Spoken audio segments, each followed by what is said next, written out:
Olá, meu querido aluno, minha querida aluna, sejam todos bem-vindos à aula de ética profissional. É isso aí. Então, agora nós vamos começar uma programação de várias aulas sobre os temas que caem no exame da ordem. Isso mesmo. Se você não gostar do meu método ou não gostar da minha pessoa, isso não deve fazer diferença para você. Porque na prova da OAB, 20% da prova corresponde à ética profissional. Ou seja, das 80 questões, 8 questões são de ética.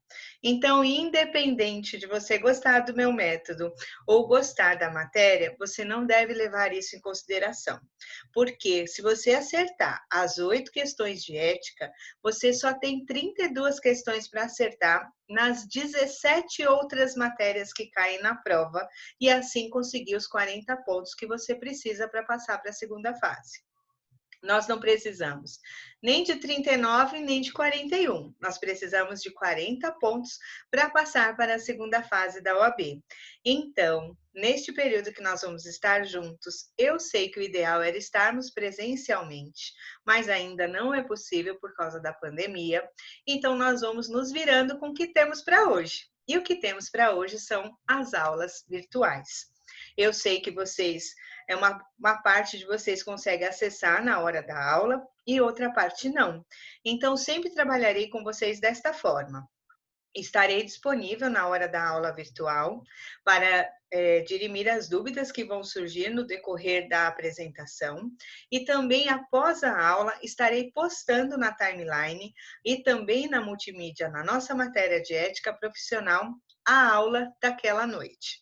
Então, nós teremos encontros, vocês terão aula comigo, todas as semanas uma aula. A matéria de ética é semestral, então vamos trabalhar neste período desse segundo semestre do ano de 2020. Quando chegarmos ao final, vocês terão acesso a toda a programação do que precisam saber para conseguir fazer as 8 questões de ética. Eu não vou dizer para vocês que ética é fácil. Não, ética não é fácil, porque várias vezes ela vai esbarrar com os seus preceitos morais, com o que você acredita como pessoa, com o que você acha certo e o que você acha errado. Por quê? Aprender ética profissional, nós temos aqui 2 vieses. O primeiro viés vai ser ensinar a você como você deve agir como estagiário de direito e como você deve agir quando for advogado. Advogado é só aquele que está inscrito no Conselho Seccional da OAB. Então, até vocês alcançarem este patamar, primeiro precisa colar grau e passar no exame da OAB, não necessariamente nesta ordem, pode qualquer um dos dois vir primeiro ou vir em segundo. Mas, de qualquer forma, o examinador na prova da OAB, quando ele fala em ética, ele quer que você prove para ele que você sabe como você deve se comportar, tanto no momento que você estiver estagiando, e como principalmente no momento em que você estiver advogando. Por isso que as questões de ética são muito bem elaboradas. Elas são num grau de dificuldade bastante interessante. Por isso vocês vão precisar conhecer o conteúdo e, vez por outra, praticamente no final de todos os temas que nós concluirmos, procurar questões de ética sobre aquele tema que nós vamos conversar. Por que isso? Não adianta você estudar só o tema sem você se testar. Porque quando você faz o teste, você está se testando, testando o quanto você conhece daquela matéria. E nós temos enunciados em ética muito extensos. Às vezes eu tenho questões que é metade de uma folha. Enunciado comprido, ele só serve para cansar o candidato. Porque chega no meio do enunciado, você já não lembra mais o que está sendo perguntado. E muitas vezes acontece, na prova da OAB, o enunciado vem contando uma história e no fim ele pergunta uma outra coisa que te direciona para as alternativas. Então, é necessário, sempre que nós vencermos um tema, que vou fazer o possível para vencer um tema por aula, vocês tenham, de fato, condição de estar olhando as questões sobre aquele tema e se submetendo a elas. Ah, professora, onde eu faço isso? Tem aquele livro 5.000 questões para a editora Foco. Tem aquele outro livro que eu gosto muito, que é o AB esquematizado da organização do Pedro Lenza, que eu acho até melhor do que os 5.000 questões. Tem alguns aplicativos, como o Juris Way, o AB de bolso, que vocês podem estar buscando as questões para estarem treinando. Ah, professora, eu queria esse treino nível hard. Nível hard, pega as últimas provas da OAB e tenta resolver sozinho. A questão é que você pegar uma das últimas provas e tentar resolver sozinho, no começo dos nossos estudos não vai funcionar, porque nós vamos trabalhar um tema por aula. Então vai precisar dar um tempinho para você. Um tempinho para você ir conhecendo os temas e conseguir entendendo de ética para conseguir responder as perguntas. Então, vamos devagar. Esses livros que eu comentei, o da editora Foco e também o esquematizado do Pedro Lenza, eles são separados por tema. Cuidado com o aplicativo OAB de bolsa, eu sei que vários de vocês já conhecem, mas o grau de complexidade deste aplicativo é baixo. Então, você deve treinar por questões que são elaboradas com um grau de dificuldade alto. Sabe aquela história? Você se prepara para o pior, se o melhor vier, festa? É mais ou menos isso que eu quero dizer para vocês hoje. Então, na verdade, você deve procurar questões com níveis de dificuldade altos, para que você realmente se submeta a questões difíceis. Porque isso vai treinar o seu olhar, vai treinar o seu cérebro.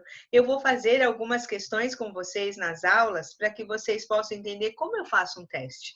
Porque existe a necessidade de você ter uma lógica jurídica. É necessário você ter técnica para fazer o teste.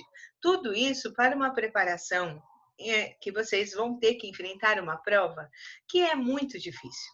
Nós não vamos aqui mentir para vocês, eu não vou mentir para vocês. É uma prova muito difícil, por isso que a preparação tem que ser intensa. Até aqui, vocês chegaram no 8º semestre. Daqui até passar na OAB, vocês não devem descansar. Porque você deve revisar o conteúdo de todas as matérias desde o primeiro semestre. É uma prova de 80 questões que caem em 18 matérias, entre elas ética, aonde eu chego hoje me apresentando para vocês, acredito que a grande maioria já sabe quem eu sou. Se tivermos alunos novos, eu sou a professora Cristiane Barrio Novo, eu esqueci de me apresentar. Para os que já me conhecem, é um prazer reencontrá-los. Sei que em breve nos veremos pessoalmente, mas por enquanto ficamos aqui pela telinha. Veja só, quando você se depara com uma prova com nível de dificuldade tão alto quanto a OAB, isso significa que você precisa treinar mais do que você imaginava.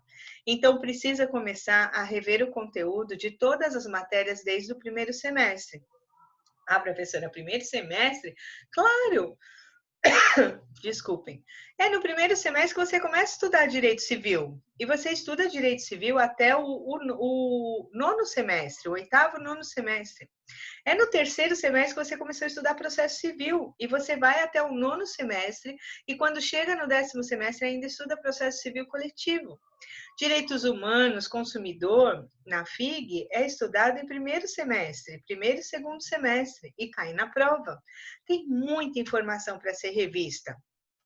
Ética estão conhecendo agora, mas o peso de ética na prova é grande porque é a única matéria que cai 8 questões. As outras matérias, elas caem variadamente o número de questões. Conforme nós formos avançando nas nossas aulas, eu vou passar para o representante de sala quantas questões, em média, cai por cada matéria. Assim, vocês devem fazer um planejamento de estudos.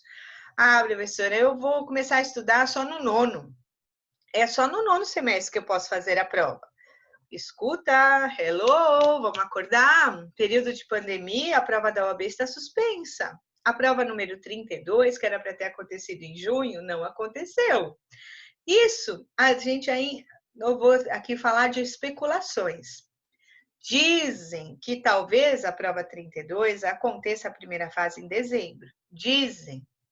Mas como a prova é a nível nacional, ela é a mesma prova em todo o território nacional, isso quer dizer que se tivermos algum estado da federação que a pandemia não está controlada, a prova não acontece esse ano.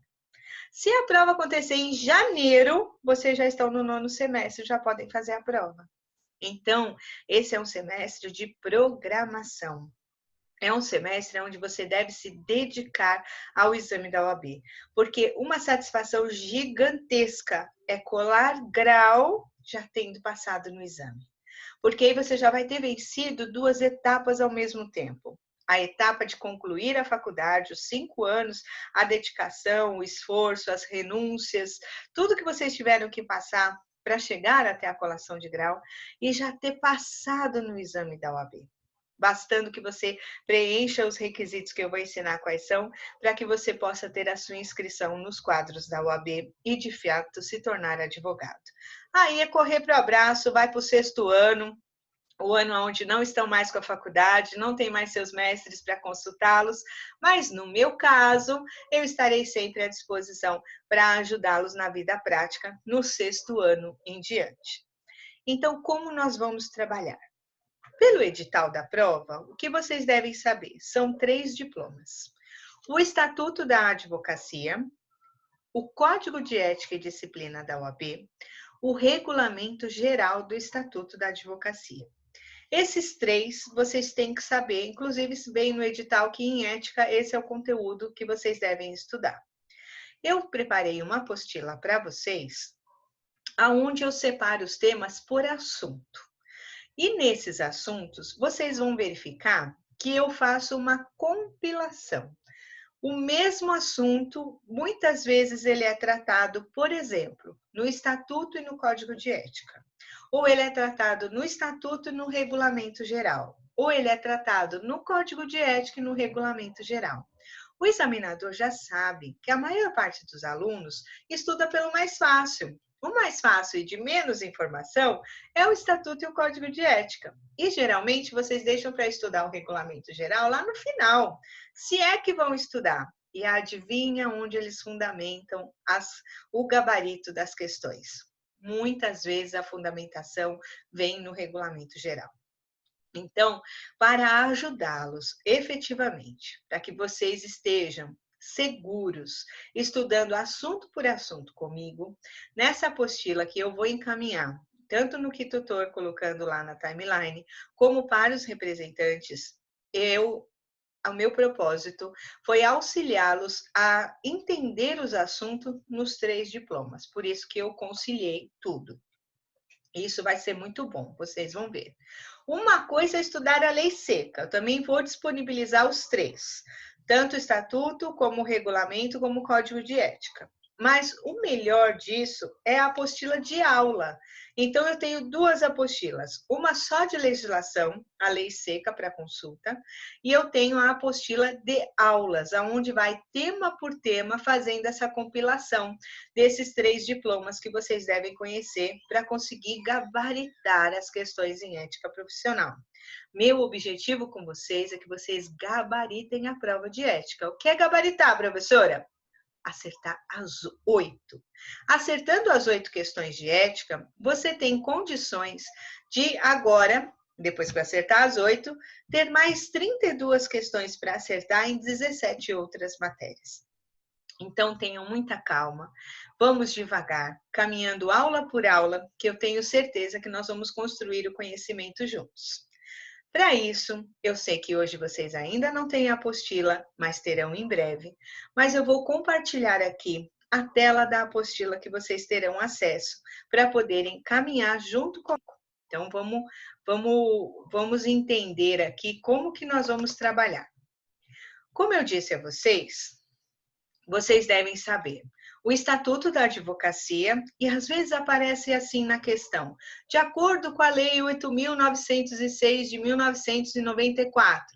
Presta atenção, o único que tem número de lei aqui, é o Estatuto da Advocacia, porque o resto vai aparecer assim, Código de Ética e Disciplina da OAB, Regulamento Geral do Estatuto da Advocacia. De acordo com o Código de Ética, de acordo com o Regulamento Geral. Pode aparecer também na questão, de acordo com o Estatuto da Advocacia, mas às vezes aparece um número de lei. Aí você fala, nossa, que lei é essa? Esquece, em ética, se aparece o número de lei, essa lei é o Estatuto da Advocacia. É uma lei de 94, mas que sofreu mudanças expressivas em 2016. Então, de 2016 para cá, as alterações foram significativas. Tanto que, se vocês forem estudar pelas últimas provas da UAB, eu aconselho isso daqui umas 5, 6 aulas. Já terão conteúdo para poder estar tentando fazer as questões das últimas provas. Vocês devem pegar da prova número 25 em diante. A última prova que foi realizada a primeira fase foi a prova número 31. Elas são unificadas, como expliquei para vocês, é a mesma prova no país todo. Então, da número 25 para frente, já está legal, porque aí as questões já estão atualizadas de acordo com a última alteração que aconteceu em 2016. O que nós vamos estudar hoje? Da atividade da advocacia. Como eu expliquei no início da aula, este assunto ele é tratado no Estatuto e no Regulamento Geral. Quando eu usar a sigla RG, significa Regulamento Geral. Vamos lá. São atividades privativas da advocacia. Ah, mais uma dica. Também para facilitar esse estudo, essa apostila traz os artigos e a teoria sobre esses artigos. Acompanhado com as minhas explicações, você pode ficar sossegado que estará apto para responder as perguntas sobre esses temas, eu garanto para você.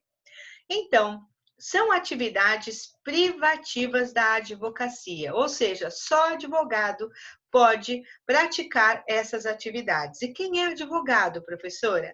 É aquele passou no exame da OAB, só passar no exame da OAB não é o suficiente. Tem que passar no exame da OAB, preencher todos os requisitos para inscrição no Conselho Seccional, e após ser aceito no Conselho Seccional da OAB correspondente, você receberá um número de inscrição na OAB. Então, é advogado aquele que está regularmente inscrito na OAB. Mais precisamente, o que está regularmente inscrito no Conselho Seccional da OAB. Então, neste caso, só advogados podem postular em qualquer órgão do Poder Judiciário e dos juizados especiais. Postular é o quê? Propor a ação, requerer, apresentar defesa. Essa é uma atividade privativa do advogado. É o advogado que requer, que movimenta o sistema judiciário para que o promotor, o curador, o partidor, o juiz possam se manifestar na ação. Então, a postulação em qualquer órgão do Poder Judiciário e dos juizados especiais é atividade privativa da advocacia. Assim como a atividade de consultoria, assessoria e direção jurídica. Espera aí que ficou marcado errado. E direção jurídica. O que eu quero dizer? Vamos lá. Estagiário pode distribuir cartãozinho de visita dizendo que ele é assessor jurídico? Não! Olha que palavra boa de ser dita, adoro. Mexe todos os músculos da face. Não! Cada um no seu quadrado. Estagiário é estagiário, advogado é advogado. Então, a consultoria e a assessoria jurídica é a atividade privativa do advogado. O advogado postula, faz consulta, dá consulta e dá assessoria jurídica. O que é essa direção jurídica? Existem algumas empresas que elas contratam advogados ou como advogado empregado ou como contratado através do contrato de prestação de serviços. Se eu tenho um departamento jurídico na empresa, quem é o chefe? Será sempre um advogado. E aí eu vou brincar com vocês para vocês não esquecerem. Advogado é tudo metido, só recebe ordem de outro advogado, ok? Para vocês sacarem. Quando falar em direção jurídica, seja, por exemplo, um escritório terceirizado, ou seja, um departamento jurídico dentro de uma empresa, nós estamos falando da direção jurídica. Então, é a atividade privativa do advogado ser o chefe, ser o diretor deste departamento jurídico. Vamos trabalhar, então, agora algumas exceções que estão previstas aqui no parágrafo 1º. Vou até trocar a cor para facilitar. Não se inclui na atividade privativa da advocacia a impetração de habeas corpus em qualquer instância ou tribunal. Ô, professor, habeas corpus, eu lembro que quando comecei a estudar direito constitucional, é um remédio jurídico. E a Constituição diz que qualquer cidadão pode impetrar. É isso aí. Então, partindo desse princípio constitucional, o habeas corpus, ele não necessariamente precisa ser postulado por um advogado. Claro que na prática a grande maioria contrata um advogado para impetrar o habeas corpus e escrever as suas razões, mas não é obrigatório. Não se inclui na atividade privativa porque qualquer cidadão, que nem precisa ser bacharel em direito, tem o direito de requerer, de impetrar o habeas corpus. E aqui, qualquer instância ou tribunal, primeira instância ou segunda instância, tribunal estadual ou tribunal federal, tá certo? Pode ser no TJ, pode ser no STJ, pode ser no STF. Então, prestem atenção, porque o examinador gosta de brincar com as exceções. É como se a regra tivesse fácil. Ah, em regra, quais são as atividades da advocacia? Postulação, consultoria, assessoria e direção jurídica. Essa é a regra. Quais são as exceções? A exceção está, por exemplo, em não ser atividade privativa da advocacia a impetração no habeas corpus em qualquer instância ou tribunal, ok? Mais uma coisinha prevista no parágrafo 2º. Contratos. Aqui nós temos atos e contratos constitutivos de pessoas jurídicas, sob pena de nulidade, só podem ser admitidos a registro nos órgãos competentes, visados por advogados. Vamos lá. É uma empresa, está sendo constituída, é um contrato social. Qual é o órgão competente para registrar este contrato social? A junta comercial. Então, este contrato social só será aceito, por exemplo, na junta comercial, se ele for assinado entre as partes, que serão os sócios, os que estão compondo essa sociedade, o advogado e o contador. Então, é necessário, sob pena de nulidade, que que o advogado participe de qualquer ato ou qualquer contrato constitutivo, visando, o que é visar? Vistar. Ele deve vistar todas as páginas e assinar na última página com todos os contratantes.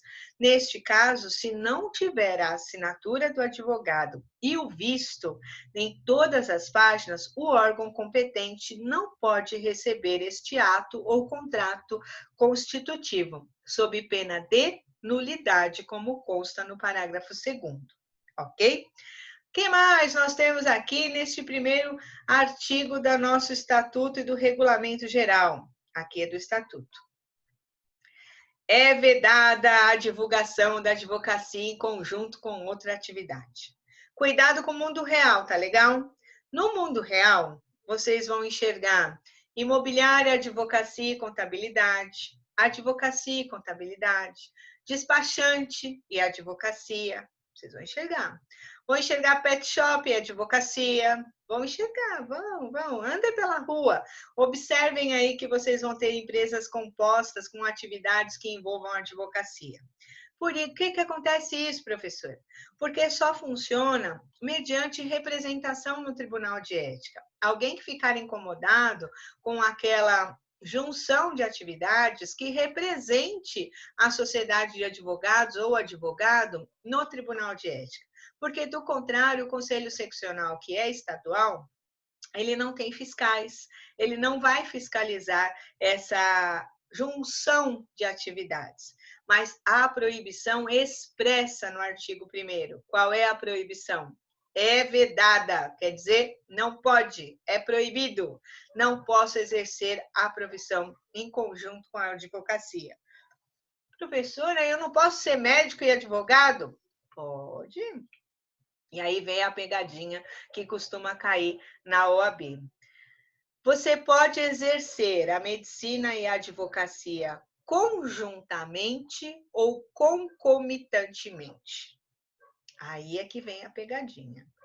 Conjuntamente é exercer junto a advocacia e a medicina. Posso? Não, está escrito aí. É vedada a divulgação da advocacia em conjunto com outra atividade.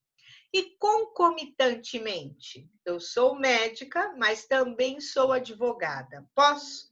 Desde que eu exerça as duas atividades em locais distintos. Eu, por exemplo, tenho um local que é o meu consultório médico e tenho um outro local que é o meu escritório de advocacia. Eles são lugares diferentes, secretárias diferentes, endereço diferente, linha telefônica diferente. Eu posso?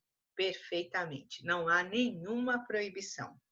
Então, eu não posso exercer conjuntamente, mas concomitantemente eu posso, ok? A única que fica liberada de exercer junto é a docência. Eu posso ser advogado e professor sem nenhum impedimento, tá legal? Mas no resto, cuidado como examinador pode colocar isso aqui para você. Entre as exceções, nós temos algumas para trabalhar aqui também, além do parágrafo 1º, que fala da impetração do habeas corpus. Toma cuidado, isso que eu vou dizer agora, que está aí na apostila como exceto, é algo que já faz um tempão que eles não perguntam. Caía com muita frequência na prova quando era outra empresa que preparava o exame da OAB.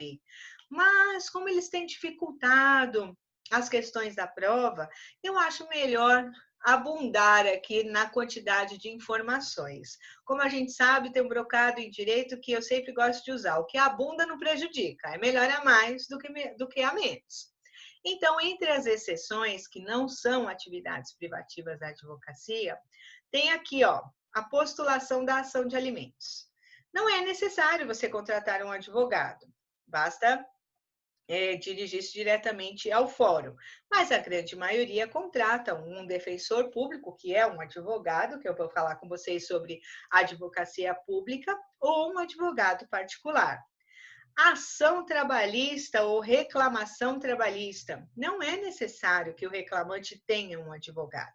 É que, na prática, como existem muitos pedidos que, de certa forma, são técnicos e o empregado, que é o reclamante, não tem conhecimento, ele vai e contrata um advogado. Mas não seria obrigatório que ele postulasse, que ele propusesse a ação sem que fosse com um advogado. A mesma coisa acontece na justiça de paz. Quem é o juiz de paz? É aquele que celebra os casamentos. Então, na celebração do casamento, eu não preciso de advogado. Eu vou precisar de advogado só se eu precisar entrar com a anulação do casamento ou o divórcio. Porque na justiça de paz, eu estou falando do cartório. Quando você vai dar entrada na documentação para correr os proclamas, aonde você vai decidir o regime de bens, aonde você vai decidir quem acresce o sobrenome de quem e assim por diante. Aqui também não é privativa a atividade da advocacia. Ah, mas eu tenho patrimônio, preciso resguardar esse patrimônio. Posso contratar um advogado? Perfeitamente. Eu advogo na área da família e chamo isso de advocacia preventiva.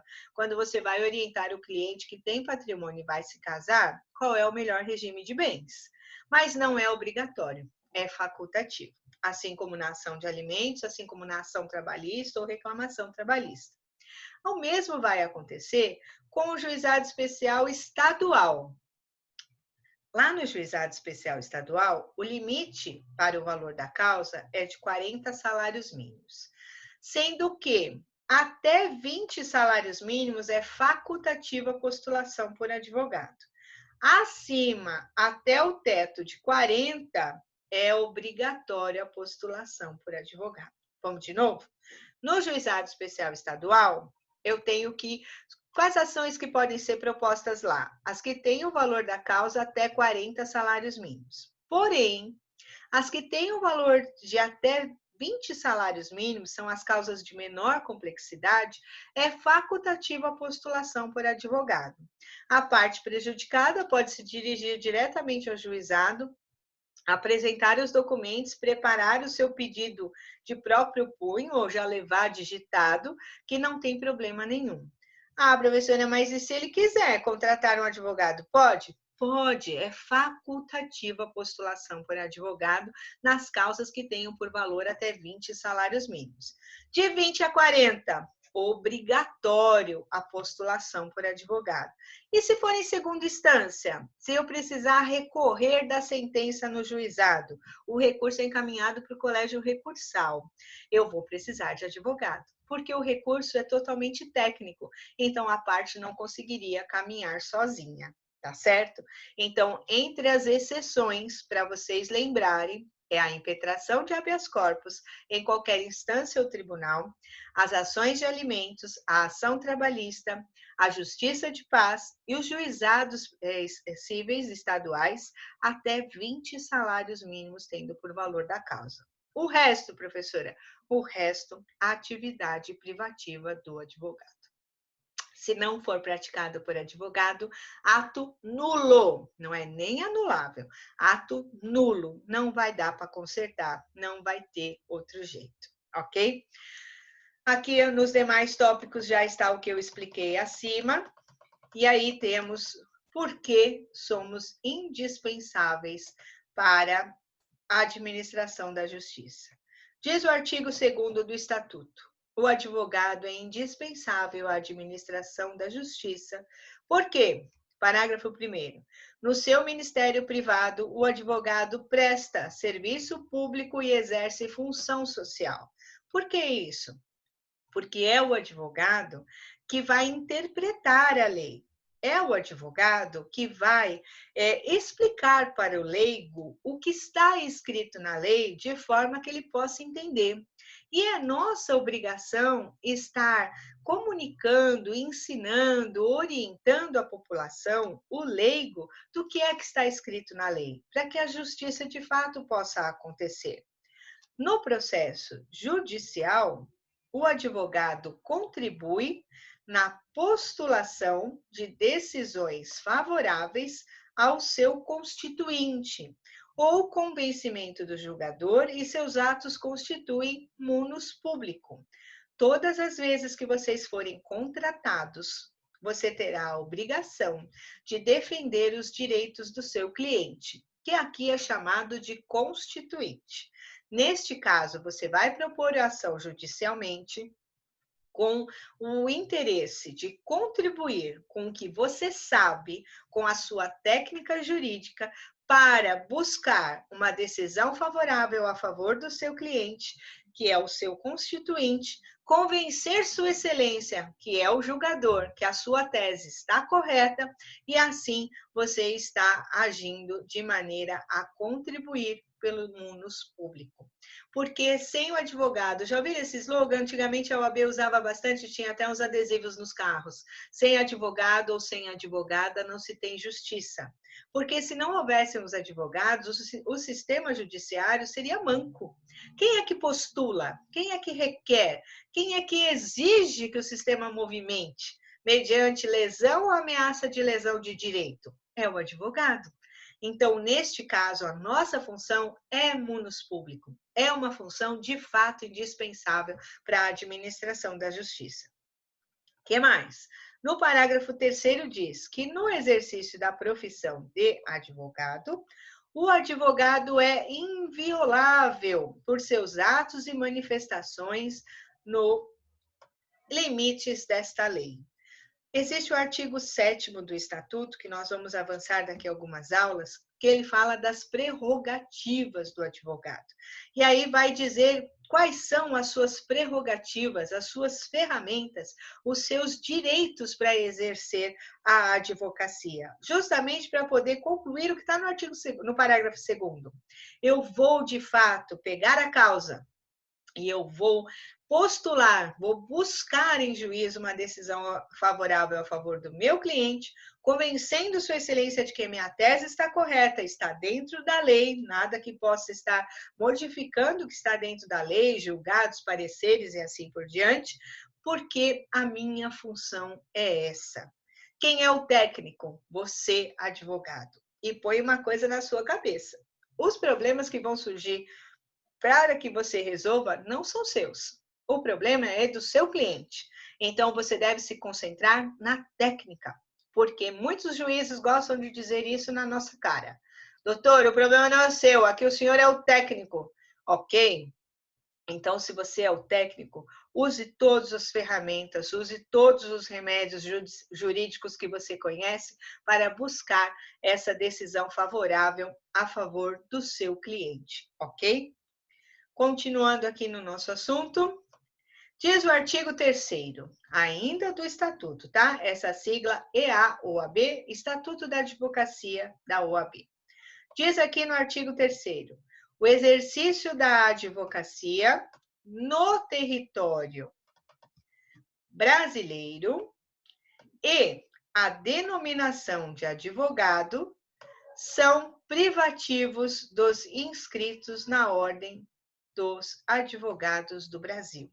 Então, quer dizer que quando vocês se tornarem advogados, vocês poderão advogar em todo o território nacional?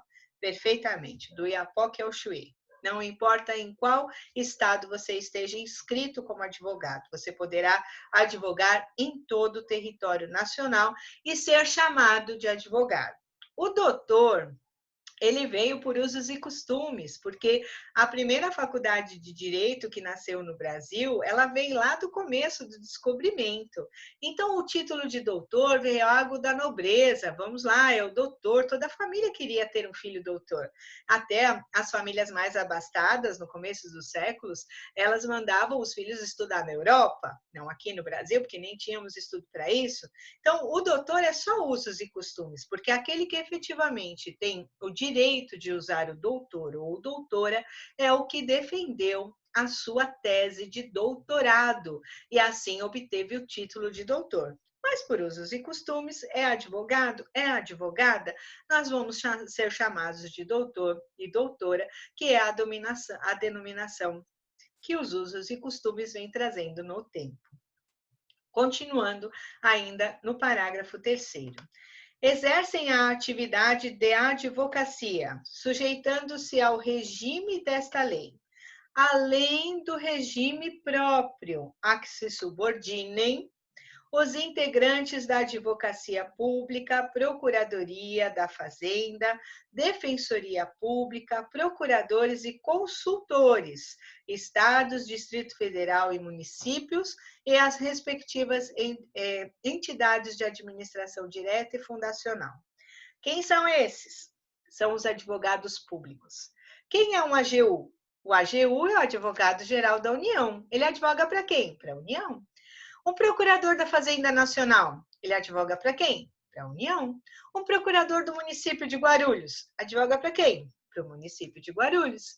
E um defensor público, ele é um advogado? Perfeitamente.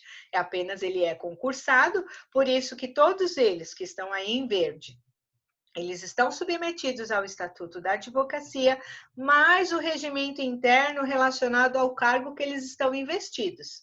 Então, ele é um defensor público, ele é um advogado público que está ali para defender os direitos daqueles menos abastados, aqueles que forem beneficiados pela justiça gratuita, que são as pessoas que têm renda familiar de até 3 salários mínimos. Hoje vai dar 3 mil e pouquinho reais de renda familiar. É a pessoa que comprova que ela não tem como pagar o advogado particular e também não tem condições materiais para suportar as custas do processo. Ela fazendo esta prova, ela passa a ser beneficiária da justiça gratuita. E quem será o seu advogado? Um defensor público. Essa turma tem OAB?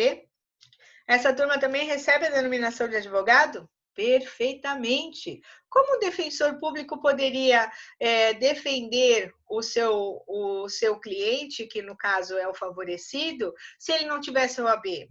Como que o procurador do município de Guarulhos poderia defender o município se ele não tivesse OAB? Porque postular no Poder Judiciário, nos juizados, consultoria, assessoria e direção jurídica é ato privativo da advocacia. Então, não se enganem, não é porque está aí e vocês sabem que são advogados públicos que eles não têm OAB. Eles têm sim, e eles estão submetidos ao Estatuto da Advocacia, assim como ao regime próprio de cada cargo que estarão investidos, ok? Aham, agora vem o estagiário. Estudante de direito é estagiário? Estar no 4º ano da faculdade de direito, O estar no 5º ano é bacharelando, é aquele que está estudando direito. Quem é o estagiário de advocacia? É aquele que está regularmente inscrito no Conselho Seccional da OAB. Então, a partir do 7º semestre na faculdade, já pode ser requerido a sua carteira de estagiário.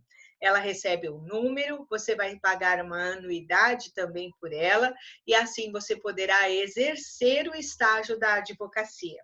É diferente desse estágio que vocês fazem na faculdade, as matérias de estágio que são inseridas na sua grade curricular. Isso é o conteúdo programático que você deve vencer para poder colar grau. O estágio da advocacia, ele está relacionado a você efetivamente trabalhar no escritório ou numa empresa que tem um departamento jurídico. Então, é estagiário da advocacia, e toma cuidado, porque o exame da OAB às vezes pode te confundir, não é o bacharel.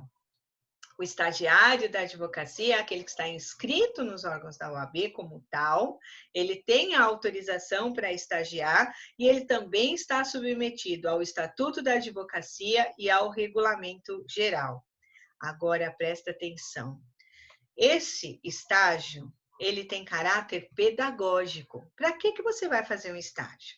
Você vai fazer o estágio para justamente poder aprender.